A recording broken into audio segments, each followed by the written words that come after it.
Ki te whakataetae kapa haka kura tuarua o te motu e tūana ki te matau a Māui, ko te kura o Rītana tētahi o ngā kapa toa o te whakataetae mai rāno. Hioi hei tā te pūrongo a te o Kiwa McLean, kua raru tā rātou whai i te taumata o tēnei tau i te hunga kai ā.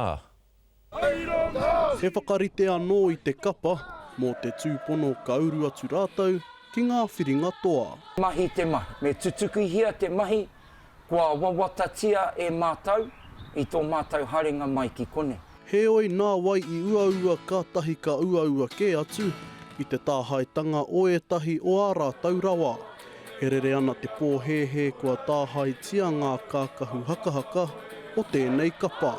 Kia tika te kōrero, karakau tētahi kākahu hakahaka i tāhaitia e tētahi atu.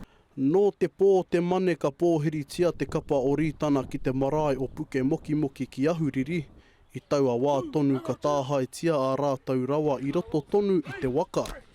Ko te waimari e tanga kāre o rātau kākahu kapahaka i ka pohi ake. He matu, he tapu noho.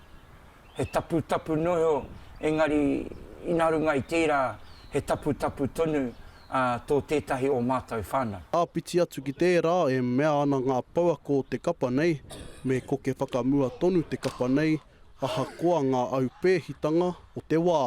Kia putaake kei te pai mātou, kei te hari koa mātou, kua noho mai rā mātou ki roto i te ōmiotanga o tō tātou wharu. Me tana whakahau ki ngā nanakia nei.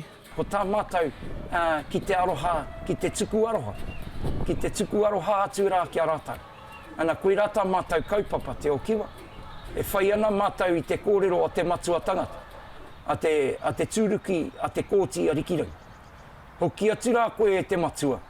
Kia whakahaungia koe i te rongo pai, i runga i te ngāwari me te aroha. Kei te aro take tia tēnei take e ngā pirihimana, engari ko te mahi nui a te kapa nei he noho puku he a tatau, kia rite ai mēnā rānei ka puta tō rātau ihu ki ngā whiringa toa a Pōpō.